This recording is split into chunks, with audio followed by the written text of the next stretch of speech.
Assalamualaikum warahmatullahi wabarakatuh. Kembali lagi bersama saya Emrudi Haitami.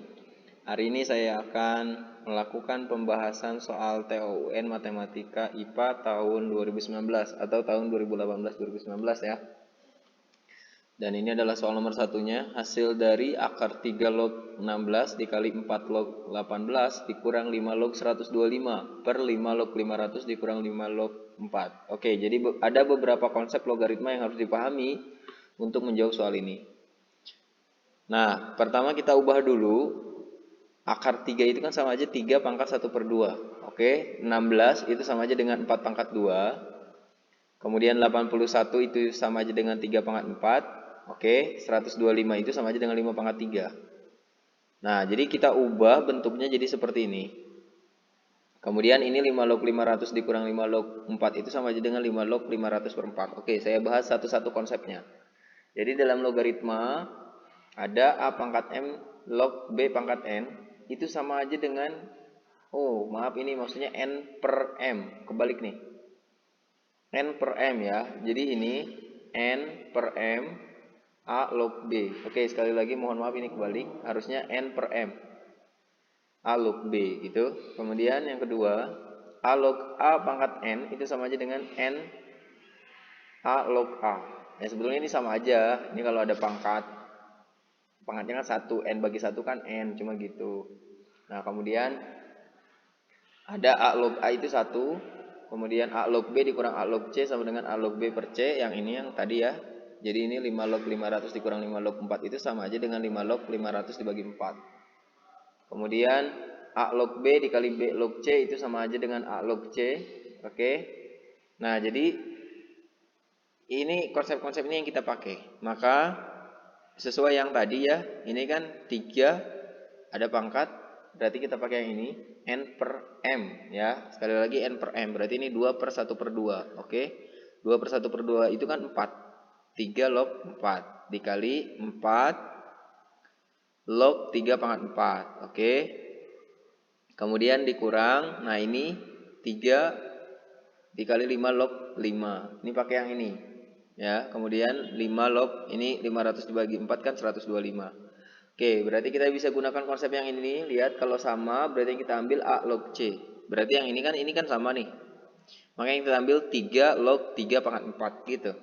Jadi 4 dikali 3 log 3 pangkat 4. Kemudian ini 3 dikali 5 log 5 itu kan 1. Berarti 3 kali 1 3. Kemudian 5 log 125. 5 log 125 itu kan tadi ya, 5 log 125 kan sama aja kayak yang ini nih. 5 log 125 berarti kan 3. Ya, udah nggak usah saya jabarin lagi. Nah, berarti kan 4 dikali, nah ini kita simpan di depan.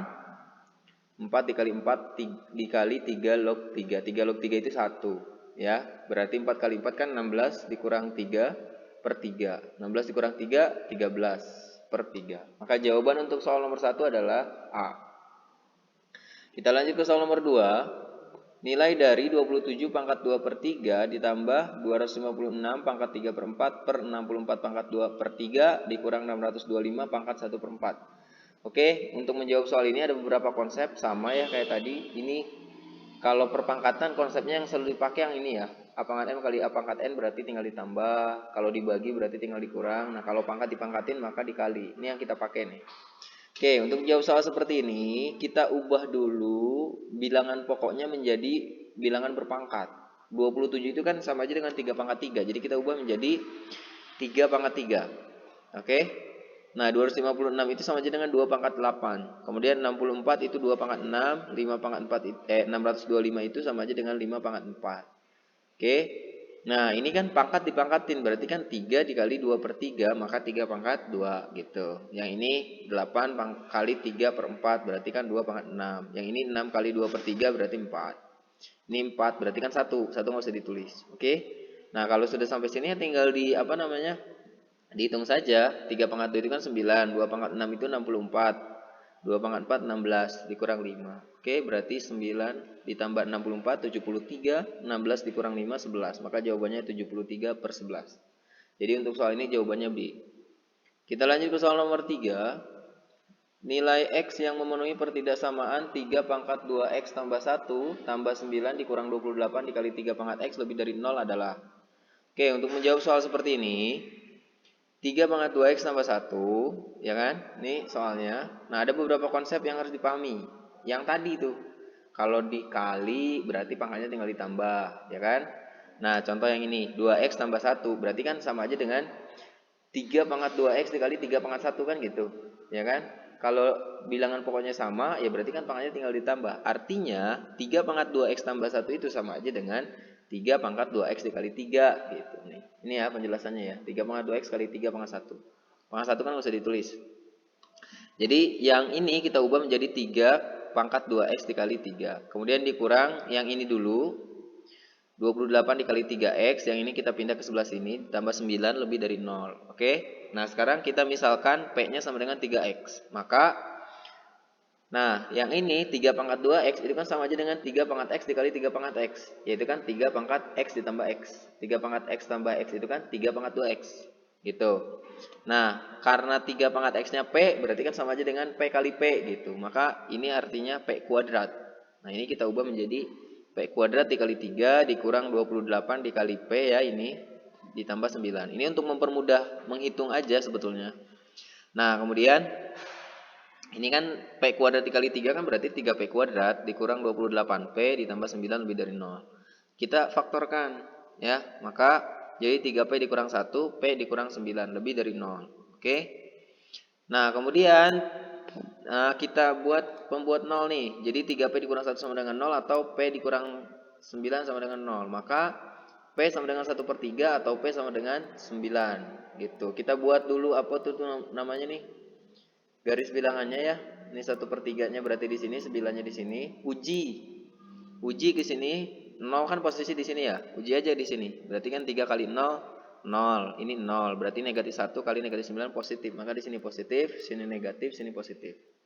Nah, sedangkan di sini kan lebih besar, lebih dari 0. Kalau lebih dari, maka yang kita ambil yang positif. Daerah ini yang kita ambil nih. Ya, maka P kurang dari 1/3 kan ke situ ya. Atau P ini 9, lebih dari 9. Kemudian P-nya kita ubah lagi. Tadi kan P-nya 3 pangkat X. Nah, kita ubah jadi 3 pangkat X kurang dari 3 pangkat negatif 1. 1/3 itu kan sama aja dengan 3 pangkat negatif 1. Kemudian atau 3 pangkat X lebih dari 3 pangkat 2. 9 itu kan 3 pangkat 2. Oke. Jadi yang kita ambil X-nya saja. X kurang dari negatif 1. Ya kan bilangan pokoknya kan udah sama. Atau X lebih dari 2. Maka jawaban untuk soal ini adalah D. Gitu ya. Kalau ada yang tidak dimengerti teman-teman tulis di kolom komentar aja. Nanti saya bantu. Untuk soal nomor 4, bentuk sederhana dari 1 dikurang akar 3 per 4 dikurang 2 akar 3 adalah, oke, berarti untuk menjawab soal ini kita kalikan dengan akar sekawannya. Maka 1 dikurang akar 3 per 4 dikurang 2 akar 3 dikali 4 ditambah 2 akar 3 per 4 ditambah 2 akar 3. Ingat ya, kalau di sini kurang berarti di sini tambah. Pasti teman-teman udah pada tahu lah. Kemudian kita hitung aja, 1 kali 4 berarti kan 4, ya kan? 1 kali 2 akar 3 ya ini 2 akar 3, negatif akar 3 kali 4, negatif 4 akar 3. Negatif akar 3 kali 2 akar 3 berarti negatif 6 kan. Akar 3 kali akar 3 kan 3. Kalikan dengan 2 berarti negatif 6. Nah, kalau yang bawahnya ini tinggal ini aja nih. 4 kalikan dengan 4, 16. Kemudian yang ini negatif 2 akar 3 kalikan dengan negatif 2 dikalikan dengan 2 akar 3. Maka negatif 12. Oke. Nah, tinggal kita hitung. Berarti kan 4 dikurang 6 itu negatif 2. Ya kan. Terus 2 dikurang 4 negatif 2. Jadi negatif 2 dikurang 2 akar 3 per 4. Ini bisa kita perkecil bagi 2, jadi negatif 1 dikurang akar 3 per 2. Di sini sebenarnya ada 1. Nah, kemudian tinggal kita ubah bentuknya menjadi negatif 1 per 2 dikali 1 ditambah akar 3. Ini kan sama aja. Nah, di sini di option nggak ada, tapi kayaknya nih, prediksi saya ini bukan 12, tapi ini 1 per 2 deh. Ini 1 per 4 gitu. Cuma ini salah tulis kayaknya di soalnya. Maka ya ini nggak ada optionnya ya. Jadi kan negatif 1 per 2 akar 3 ditambah 1 kali ini negatif 1 per 2. Maka nomor 14 itu jawabannya A gitu. Tapi kalau ini negatif 12 ya nggak ada di option berarti. Kita lanjut ke soal nomor 5. Jika grafik fungsi fx sama dengan x kuadrat ditambah p ditambah 1 x ditambah 2 dikurangi p menyinggung sumbu x, nilai p yang memenuhi adalah, oke, syarat menyinggung itu berarti sumbu menyinggung sumbu X berarti D itu sama dengan 0. D itu diskriminan ya, langsung aja. Nah, A-nya kan 1 nih, kemudian B-nya ini, P tambah 1, kemudian C-nya ini, 2 dikurang P. Nah, kita tinggal masukkan rumus diskriminan, yaitu B kuadrat dikurang 4AC. Ya udah tinggal substitusin aja. Ini kan B-nya, B kuadrat, berarti ini P tambah 1 kuadrat gitu, dikurang 4 dikali 1, A-nya kan 1, kali C, C-nya 2 dikurang P, sama dengan 0. Nah, kita hitung ini berarti P kuadrat ditambah 2P ditambah 1 kan yang ini. Kemudian yang ini kita hitung negatif 4 kali 1 negatif 4 kali 2 negatif 8. Negatif 4 kali 1 negatif 4 kali negatif P berarti ditambah 4P. Tinggal jumlahkan berarti P kuadrat. Ini 2P tambah 4P, 6P, 1 dikurang 7 negatif 7. Kemudian tinggal difaktorkan. Jadi P dikurang 1 dikali P ditambah 7. Maka P sama dengan 1, P dikurang 1 sama dengan 0 atau P ditambah 7 sama dengan 0. Maka P sama dengan 1 atau P sama dengan negatif 7. Maka jawaban untuk soal yang nomor 5 ini adalah D. Gitu ya teman-teman ya, mudah-mudahan bermanfaat buat teman-teman. Jangan lupa support channel ini dengan cara subscribe, like, komen, juga share, terutama ke siswa-siswi yang lagi kelas 12 jurusan IPA. Terima kasih. Assalamualaikum warahmatullahi wabarakatuh.